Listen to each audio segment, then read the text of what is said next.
Welcome back to the things you missed in Shadow of the Erdtree. Today we will be covering Charo's hidden grave in our ongoing task to 100% absolutely everything you can possibly do before breaking Miquella's Great Rune. Before we start, my friends, you should already have the one and only Site of Grace for this region if you have been following through the rest of the Things You Missed series. If not, make sure you go back and check out Jagged Peak, as you need to progress through this area before you can get here anyway. Once you are ready from the Site of Grace, you want to proceed slightly southeast. Let me show you on the map exactly where I am so you can see where you are going. And as you can see, I've once again set markers up on the map, and we'll be starting off with the south of the region, then proceeding to the west later on in the video, finally finishing off with a painfully confusing dungeon to the very north towards the end of the video. This whole area is somewhat of a boss rush, with 5 total bosses for us to kill in a very small region. So start off by aggroing this Tibia Marina, and he will teleport up the cliff to the north. So chase after him and burst him down as quick as you can. He will summon a Royal Revenant. Fun fact, in the pre-release version I had, he just summoned a few skeletons. And I thought, wow, they didn't even add a different thing for this guy to summon. And then he summoned a bleeping Royal Revenant. And I was like, oh, okay, so no, yeah, they did make him worse. They did make him so much worse. Anyway, my advice is to completely ignore the Royal Revenant and just burst him down, because it will despawn when he dies, and you will be rewarded with the Tibia's Cookbook.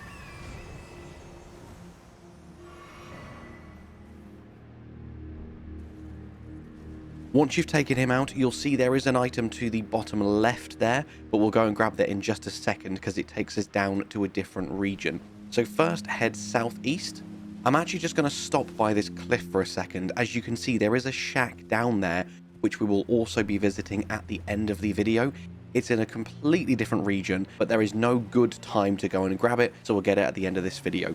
Anyway, in this lake, you can also get the Gravekeeper's Cookbook too.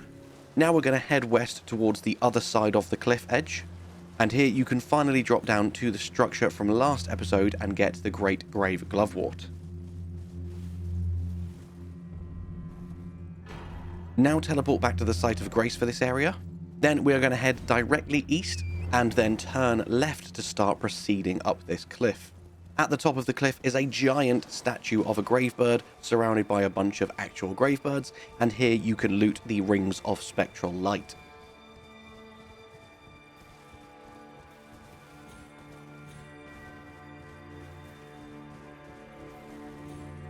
That's all that's needed here, so feel free to just continue heading west back down the cliff and completely ignore all the enemies.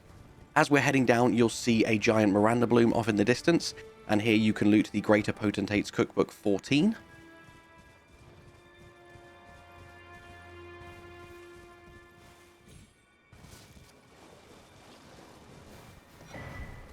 And if you keep going further west still, and in this lake, you will find a minor golden hippopotamus enemy.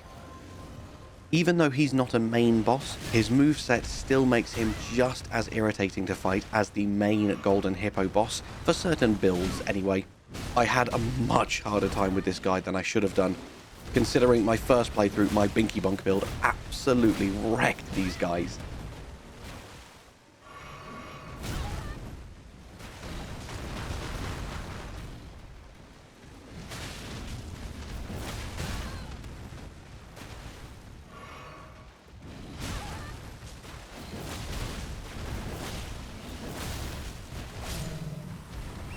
Anyway, once he's dead, you will get a Scadutree fragment, and now you can head northeast to the next boss in this area.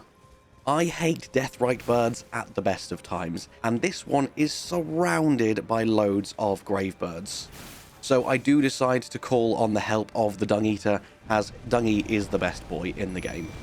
And unfortunately, because I still ran in all guns blazing, and I'm having to deal with all of the Gravebirds and the Deathrite bird at the same time, I do make a few mistakes here and get myself killed.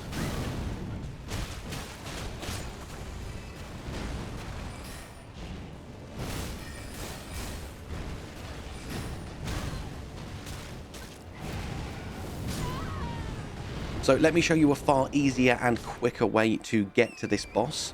We're going to spawn in back at the site of grace, having crafted myself a bunch of sacred order pots, and now we're just going to run northwest through this small underpass, and it will bring us straight back where we just were.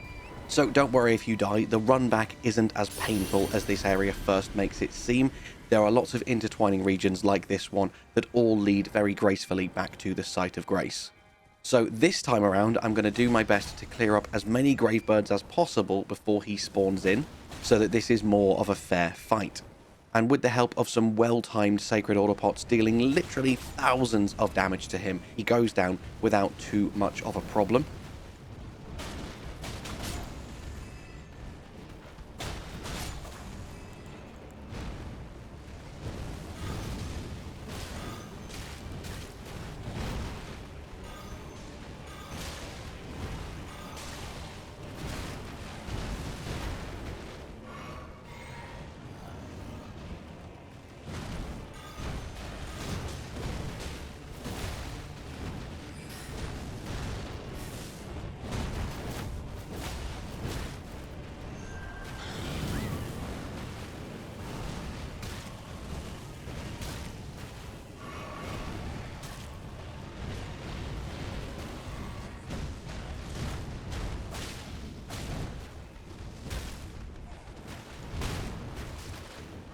And you are then rewarded with the Ash of War Ghost Flame Call.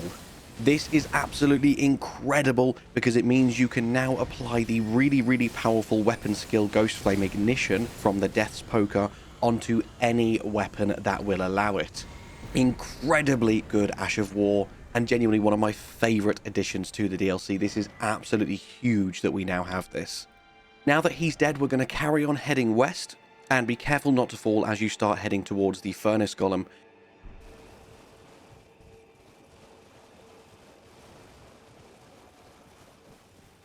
You can also see the cave off to the northwest here. We'll be visiting that later on. For now, however, just keep heading up the hill towards the Furnace Golem. One thing I should have mentioned is you will need to make sure you have crafted at least 5, if not 6, hefty fire pots before you can take this guy out, because he is impervious to normal attacks from the feet. If you've been following the Things You Missed series, you likely only have 4 or 5 of these pots. So what you may want to do is skip forward to the next episode and just proceed through Bonnie Village to grab 2 more hefty cracked pots. This will allow you to craft 6, and then you can jump up the Spirit Spring here and just keep lobbing them into his open head, dealing literally tens of thousands of damage. If you don't miss any, and if you are really consistent with throwing, 5 should kill him, but we get 6 just in case. Once he's dead, you're rewarded once again, as usual, with a Furnace Visage and also with the Glovewort Crystal Tier. Now you're going to run west all the way to the edge of this mountain and also loot the Gravebird Ashes. Now just head back down the cliff and keep going northeast until you get to the entrance to the Lamenter's Jail. And maybe get your pens and notepads ready because this is a very confusing dungeon. I have done my best to try and make it as straightforward for you as possible, but honestly, this is probably my most hated dungeon in the whole of the DLC.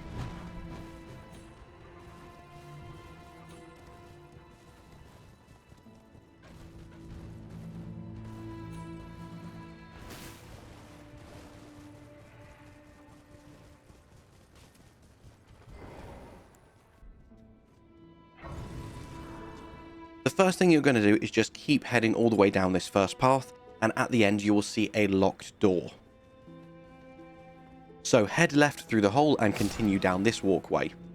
There is absolutely nothing in the first room on your right, so proceed to the second room and loot the jail upper level key.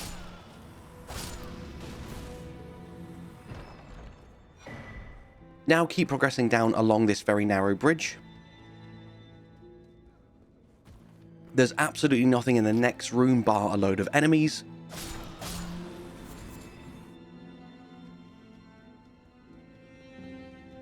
And then in the room afterwards, you can grab the Prattling Pate Lamentation, which will do this.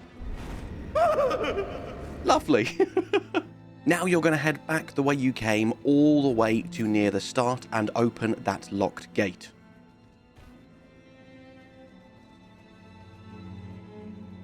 Now carefully proceed down the ladder. And this is where the dungeon starts to get very confusing, as there are 5 different routes we can take in this room.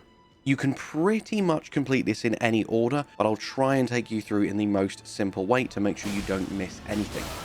So firstly, head into the room on your right and you can grab the chilling perfume bottle. Directly across from this room to the west is a hole in the floor you can drop down, but we'll come back to that right at the end of the dungeon. Don't worry, we're not going to miss it.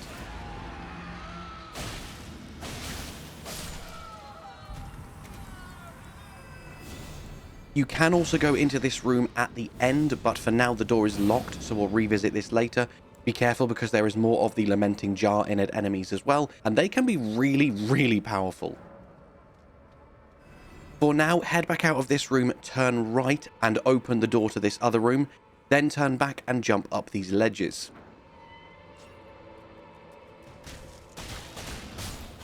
Proceed through the next couple of rooms and the floor will give way and you will fall down. This is absolutely fine. This is where we want to be.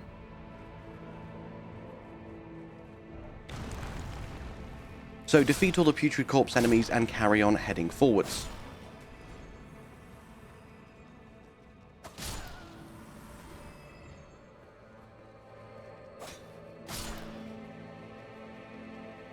We'll be coming back here in just a second, so remember this.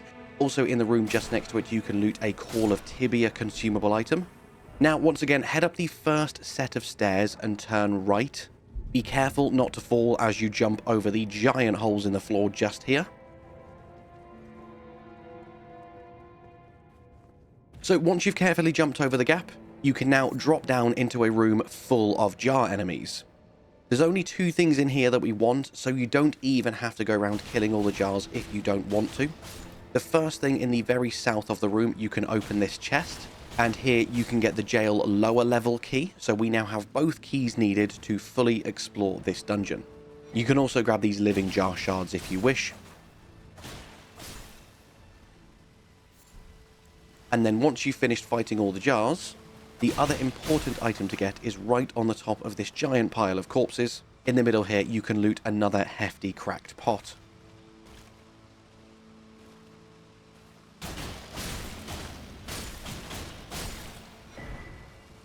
Now jump back up the way you came. Remember, be very careful of the gaps in the floor as you proceed back to the stairway.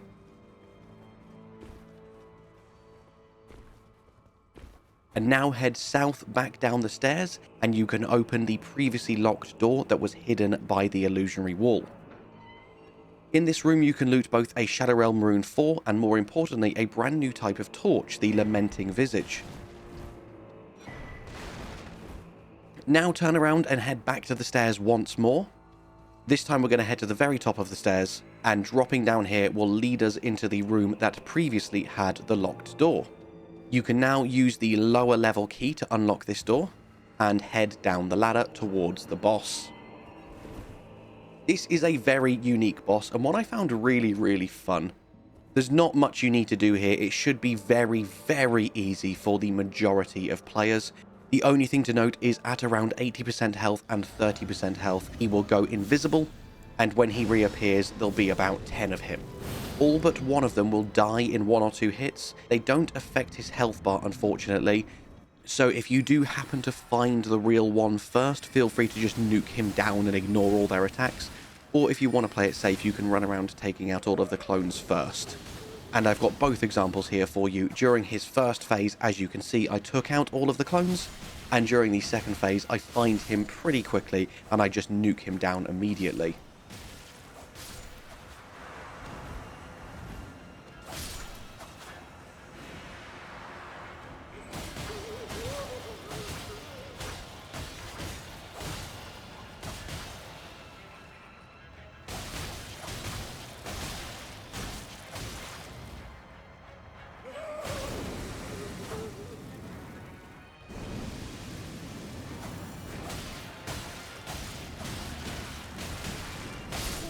And that is the Lamenter boss, and for your efforts you are rewarded with the Lamenter's Mask.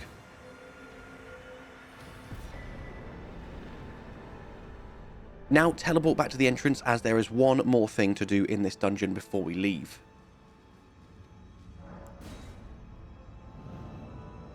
Again, you're going to proceed all the way down to the ladder. That leads you back to the entrance of the room where we looted the chilling perfume bottle. This time you're going to turn left and drop down this hole. Just behind you is some innard meat, and then turn on your light source of choice because it can be very dark down here, and proceed to fight your way through the rats. There's a few small rats and a few giant rats as well. I love the fact that the giant rat in this first room tries to ambush you, but it's the most blatantly obvious ambush ever. So just run above him and just plunging attack him. And firstly, you want to head north and take this path because this leads you to a dead end. You will find a second giant rat and also be able to loot the Clarifying Horn Charm +2. And then just for completion's sake, if you head the other way and climb up the ladder, you will now be in the room with the door that you opened a few minutes ago. But there is absolutely nothing else to do. You have now completely finished this dungeon, so feel free to just open your map and teleport out. And as I mentioned at the start of the video, there is just one more thing we want to do before we wrap up. For this final section, you want to teleport back to the Finger Ruins of Rhea, which we unlocked as part of the Cerulean Coast. Now you've got a very, very long run down into the ruins, so just keep heading east and then eventually north until you are finally at ground level. Once down here, you now just want to run all the way west through the ruins and out the other side. Feel free to just ignore every single enemy if you want. And as you're leaving the other side of the Finger Ruins, I want to leave this journey in so that you know exactly how to get to the Finger Hovel. So this would be a perfect opportunity to tell you about my Patreon. If you didn't know, I do have a Patreon service, patreon.com/domsroundtable. And if you would like to show your support by signing up as a patron, depending on the tier you select, you get various different rewards, including early access to all my videos, a private Discord channel with me, and even exclusive merchandise. And for anyone here who is already signed up as a patron, thank you so much. I truly, truly appreciate it, my friends. And now we are at the Finger Weaver's Hovel. We can grab the Finger Weaver's Cookbook 1.